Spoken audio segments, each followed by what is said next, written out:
Hello అందరికీ welcome back to Dolly dumplings. ఇవాళ video వచ్చేసి రెండవ రోజు అమ్మవారికి నైవేద్యంగా నువ్వులన్నాన్ని ఎలా చేసుకోవాలో ప్రాసెస్ ఏందో చూసేద్దాము. దీన్నే నువ్వుల పులిహోర అని కూడా అంటారండి. టేస్ట్ చాలా బాగుంటుంది. అలాగే ఈ రెసిపీని నైవేద్యంగానే కాకుండా లంచ్ బాక్స్లో కూడా చేసుకోవచ్చు. ఇప్పుడు ప్రాసెస్ చూసేద్దాము.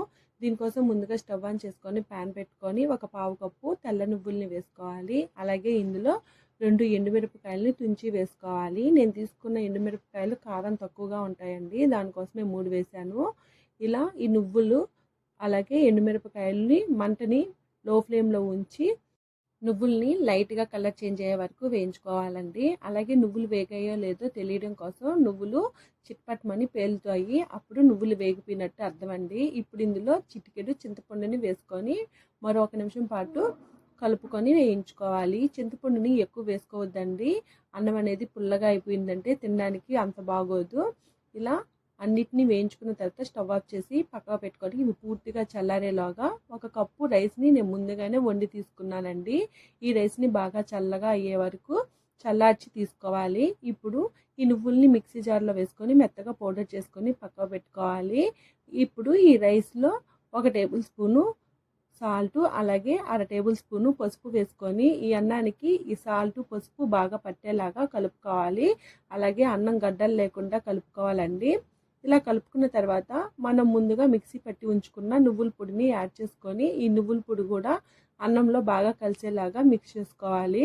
చూడండి, అక్కడక్కడ గడ్డలు ఏమైనా ఉంటే అంత బాగోదండి, అంతా అన్నంలో కలిసేలాగా బాగా కలుపుకోవాలి. చూడండి, అన్నం కూడా చక్కగా పొడి పొడిగా ఉంది కదా. ఇప్పుడు ఈ అన్నాన్ని పక్కకు పెట్టేసుకొని పోపు వేసుకోవడం కోసం స్టవ్ ఆన్ చేసుకొని ప్యాన్ పెట్టుకొని ఇందులో 2 టేబుల్ స్పూన్లు ఆయిల్ని వేసుకోవాలి. ఆయిల్కి బదులు మీరు నెయ్యిని కూడా యూజ్ చేయొచ్చండి. ఆయిల్ వేడైన తర్వాత ఇందులో పోపు దినుసుల్ని వేసుకోవాలి. అలాగే 2 పచ్చిమిర్చిని సన్నగా పొడవుగా కట్ చేసి వేసుకొని కాస్త కలర్ చేంజ్ అయ్యే వరకు వేయించుకోవాలి. ఇలా వేగిన తర్వాత ఇందులో 1 రెమ్మ కరివేపాకును వేసుకొని ఒకసారి బాగా కలుపుకొని ఫ్రై చేసుకోవాలి. ఇందులోనే పావు టేబుల్ స్పూన్ వరకు ఇంగువ పొడిని వేసుకొని బాగా కలుపుకోవాలండి. ఇంగువ పొడిని వేయడం వల్ల రైస్కి మంచి ఫ్లేవర్ అలాగే టేస్ట్ వస్తుంది. ఇప్పుడు స్టవ్ ఆఫ్ చేసేసుకొని మనం ముందుగా కలిపి పెట్టుకున్న నువ్వులన్నంలోకి ఈ పోపుని వేసుకొని ఒకసారి కలుపుకోవాలి. ఈ పోపుని చేత్తో కలుపుకుంటే అంతా అన్నంలోకి మిక్స్ అవుతుందండి.